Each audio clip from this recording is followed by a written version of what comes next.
So I understand you are currently you're busy preparing to fly out to Tokyo to attend the Summer Olympic Games. What kind of preparations have you been making for the Games, and in what capacities will you be attending these Games? Do you mean Tokyo Games? Yes. I'm going to Tokyo Games as the Vice President of WADA, and of course our priority is protecting the sports, clean sports, and protecting the clean athletes to provide the fair competition environment. So that's my organization will provide the services during the games. Mm-hmm. WADA, of course, means the World Anti-Doping Agency. But I read some reports in which you said that this is the first time in a while you are going abroad. So how would you describe your feelings right now? It is very exciting, especially that's Olympics, because we all quite kind of struggle for the last couple of years due to the pandemic, because all the sports events has been either canceled or delayed. And finally now we are here. It is not easy, and all sports family around the world, we work together and go through all the difficult time, and now finally we're almost there. So everyone, it's very exciting, but also it's a little bit concerned due to the pandemic. And but we have the confidence the organizing committee of Tokyo will do will do a good job. I have the confidence, and also the International Olympic Committee is looking after these events very closely. I read the report every day. I'm talking to friends through WeChat about the preparation in Tokyo. So I'm very much confident, but still a little bit exciting, but with a little bit nervous as well. Well, you have different capacities, as I said. You are not only Vice President of WADA, but you're also working in the preparation for the Beijing Winter Olympic Games, which is coming up in just 200 days. Help us understand, where are we in terms of preparations? We're now getting ready for the games time, of course, and we had the test events during the New Year time, and also in April we had the test events for the ice sports. I should say everything now on schedule, and we are getting ready for the games. You are in charge of the athletes committee of the organizing committee, and I understand this committee is made up of 19 active or retired athletes, including for the Paralympic Games, and the idea is to shape the games from the perspective of athletes. But what exactly does this committee do? Are there any specific examples? At the very beginning, the organizing committee established the athlete committee, and I'm very honored to be the chair, and together with my 19 colleagues, all athletes. So our priority is focused on the athlete needs. Last 5 years, the athlete committee has been working with the organizing committee in every aspect of the preparation of the games. I can give example on the athlete village, which is very obviously is most important place for athletes. So when they're planning for the village, our team's already there. So we will talk about what the athlete needs. For example, the laundry in the village.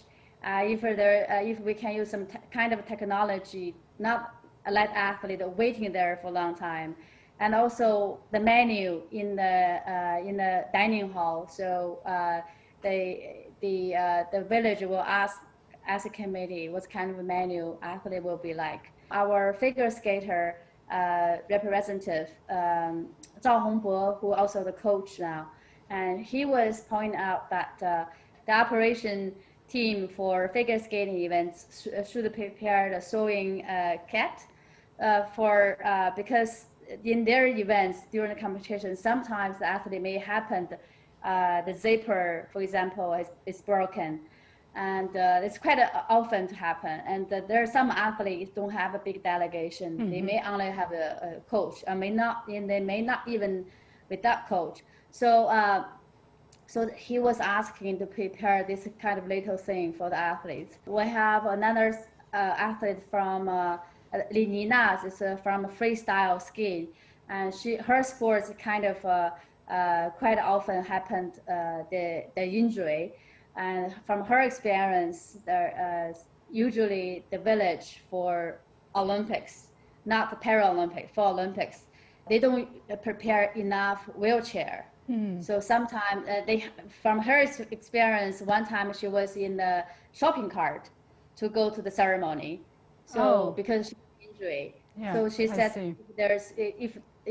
she was asking to prepare enough wheelchair. Yeah, these are small details, but obviously very important, especially when you have an emergency, when you are in special need, and these details will be very, very timely. So you were talking about sewing kit and the wheelchair and these kind of details. Indeed, very helpful.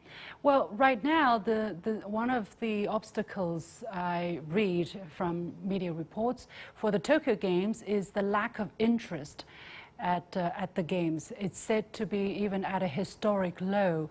How do you gauge, how do you look at the kind of public interest to the upcoming Winter Olympic Games in Beijing? Lack of interest, I think there's many reasons. One of the reasons it's also because of the pandemic, people have so many concerns. But from my experience, once the Olympics open and it will inspire the world. The winter sports has been getting popular, and more people participate in the winter sports.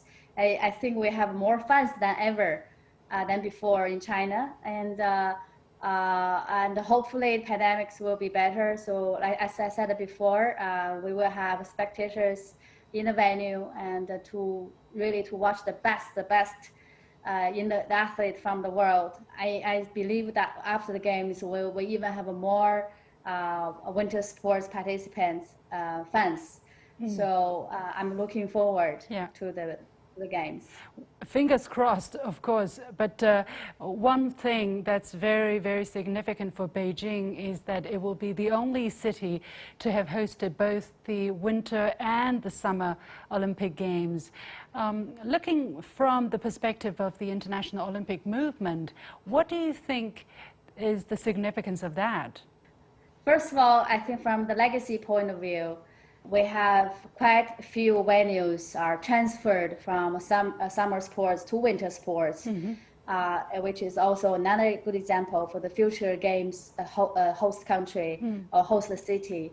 And from the human resources, after Beijing 2008 Olympics, we already have a pretty huge amount of people who are very expert, who become expertise because of the Olympics in sports, which is after the games, developing sports in the city, in the country. What does the Beijing Winter Games mean for athletes in other parts of the world, especially in areas where people are bringing politics into sports? What do you think would missing Olympic Games mean for an athlete? You know, you have winter sports, Winter Olympic Games once every 4 years. First of all, I think it's, of course, definitely against this kind of behavior. The athletes, who is prepared for their games, and just because the politics purpose, they lose their opportunities, which is unfair. And we all talk about human rights, and for athletes that come to the Olympics, that's our rights. And we have to fight, we have to protect our rights. And I also raised this concern during the World Athlete Forum a couple of weeks ago to the President Bach, and he was also supporting the athletes, and the International Olympic Committee also will do their best.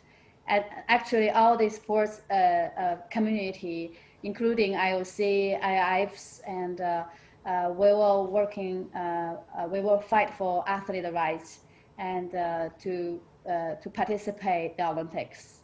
You have a spectacular portfolio. You were 23 years as an active athlete, and as I said, you won 59 international competitions. So help those young people who are aspiring to be future stars on ice. What helped you to come this far? What made you the world champion? I can give an example, which is my high peak of my career in Salt Lake City, 2002,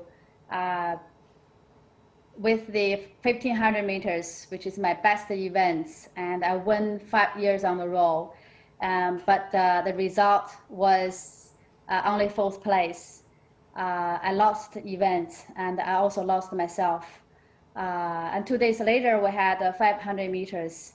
During the 2 days, I remember the teammates came to me, and I was emotional. I was encouraged by them, and the first time I realized I wasn't competing for myself. They have the hopes on me, so I suddenly feel the more responsibility, which is making you more stronger.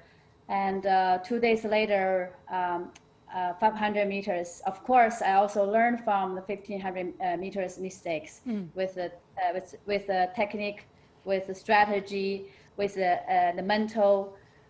So 500 meters, finally, I won the events, and I stood on the podium with the gold medal, which is also the very first gold medal for China in winter sports history. So it's no matter where your starts. And the most important is where you aim, where you are fighting for. So yeah, so that's a little experience to share.